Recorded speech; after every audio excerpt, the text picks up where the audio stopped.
Hello， 大家好，我是王炯，欢迎收看本期小白测评。刚刚大家看到的这一小段短片呢，就是由 X60 Pro 来进行拍摄的，这就是我们本期的主角 vivo 蓝上加蓝 X60 Pro。这台机器其实相当于发布了2次啊，因为它最开始呢召开了一个影像的发布会，已经公布了这台机器，就是和蔡司在影像方面应该是它最大的重点，这就不用多说了。但是还有一个就是三星的5纳米芯片 Exynos 1080，这也是我们拿到的第一台搭载1080芯片的手机。这个影像这个芯片到底表现怎么样？而且这次的 X60 系列感觉完全改变了它的定位。播完这天小白测评马上开始。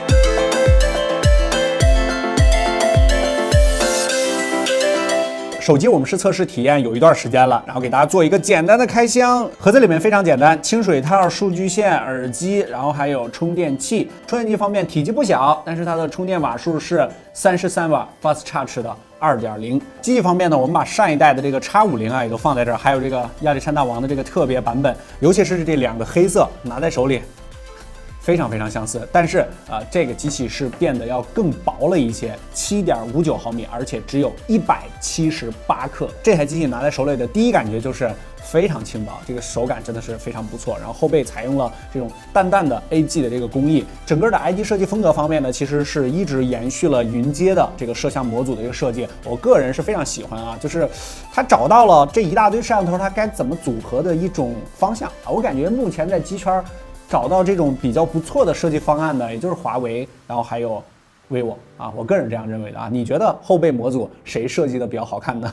这个云阶的设计看起来就非常的规整，然后它是6.56英寸的一块 AMOLED 的屏幕啊，120赫兹加上240赫兹的触控采样率，屏幕素质非常不错，这完全不需要担心。峰值亮度可以达到1300，然后 HDR10+。正面屏幕也是采用了2侧曲面的设计，但是这个曲面也是控制了非常克制啊，绝对不是什么瀑布屏啊，就是两边微微有那么一点儿，然后增加一下这种视觉的这个冲击感。然后刚才咱们说了它非常轻薄，电池方面其实也不算是小啊，正面顶部改成了应该会在2021年非常流行的中置挖孔的设计啊，这挖孔也不大，然后上面还有一个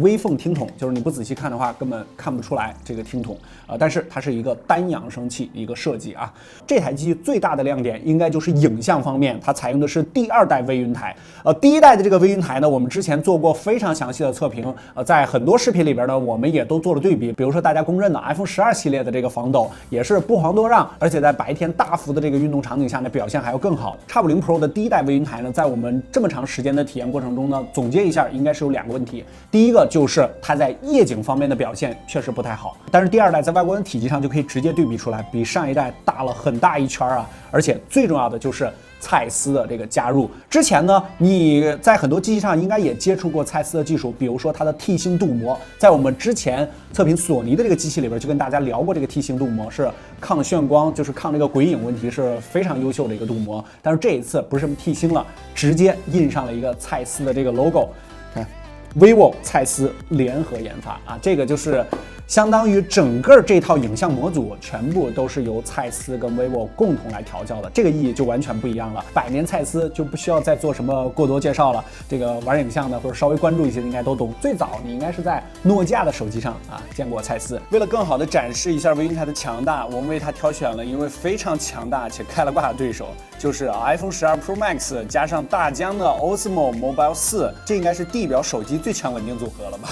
我们先是一段路的小跑，直接看对比结果，不得不说这个微云台确实强大。虽然画面没有稳定器那么平滑，但是已经达到了一个非常可用的程度。对比一下 X50 Pro 的实际素材的话，有一些提升，但是没有那么大，毕竟第1代微云台就已经非常强大了。我们在 iPhone 12系列的深测里边说过，微云台在夜景方面的录像确实还有一些欠缺。我们专门测试了一下夜间视频的拍摄，我们就以正常的速度步行对比加持了稳定器的 iPhone， 微云台的防抖效果相当不错，步行的大部分抖动都被消除了，画面还是比较平顺的。但是要说明一下， X60的防抖呢是有2段裁切的，所以说等到全部防抖开启之后，它的裁切画面还是稍微有一些大的。X60 Pro 的拍照在我们的这段时间体验之中，因为是早期软件版本的原因啊，表现不是太稳定啊。第一眼看过去不错，那个画面偏冷一些 ，f1.48 的大光圈画面对比 X50 Pro 也更加的明亮，整体更加讨好眼球。颜色的表现也不会像 X50 Pro 那样过于饱和，但是放大看的话，虽然都是4800万 ，X60 Pro 的解析力是好是坏，和 iPhone 这边相比没有特别明显的优势。在画面的宽容度上 ，vivo 两兄弟还要比 iPhone 好那么一丢丢。另外，在拍摄美食的时候，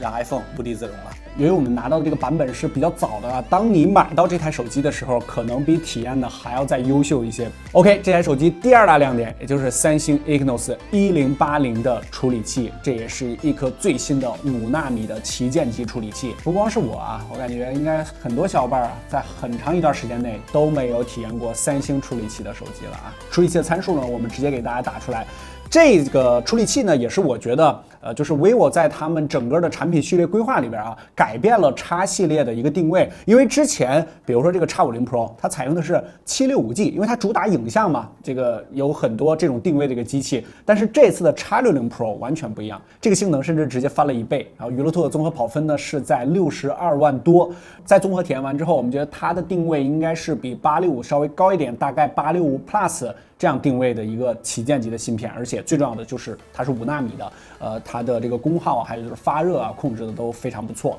这台机器呢，还有一个我们没有想到的一个亮点，是我们体验了一段时间之后才发现的，就是它的 UFS 3.1。这个很多机器上都采用啊，但是呢，经过 vivo 的这个调教和优化之后啊，它已经追上了华为的 SFS， 这个已经是非常非常好的一个成绩了。但是也要说一下，它的内存规格呢是 LPDDR4X 的，在内存这块专门提一句，内存融合技术可以将3G 的储存空间用于拓展内存，使实际的内存容量可以达到15G。15G 什么概念？就是开几个大型游戏都不会杀后台的那种，可以后台驻留更多的应用。实测小白测评数据库20款应用2轮打开 ，X50 Pro 用时126秒，零杀后台。好于上一代 X50 Pro 的153秒，但应该是基于安卓11的 Android OS 还没有完全适配 Exynos 1080，总体的速度还不是特别理想。后面小白测评数据库将会持续更新、持续测试。这台机在我们的这段时间的体验之中呢，在录像方面确实是非常非常的强了，已经。其他在防抖方面做的非常好的机型，都是在小幅手持的这个方面，确实这个算法或者说优化做的非常不错。但是采用了这个微云台的加持之后，你在拍摄比如说运动场景，像我们开头那样的，或者说比较大幅的这种晃动场景的话，它依然有一个非常不错的防抖效果。甚至要求没有那么极致的话，可以取消掉你的稳定器了，直接用这台机器手持都是没有问题的。在综合性能方面呢，1080呢也表现得非常不错。虽然说它不是目前最顶级的，比如说888那个级别的这个处理器，但是它放在了 X60 Pro 这台机器上 ，X 系列 vivo 的这个上面已经算是一个非常大的改变了。这个综合性已经算是非常非常强了。我觉得需要改进的地方还有一些啊，就比如说33瓦的充电确实慢了一些。OK， X60 Pro 差不多就先跟大家聊到这儿。这个在移动影像方面，尤其是录像确实非常强，准备以后用它拍一拍 vlog。播个关这天，小视频我们下期视频再见。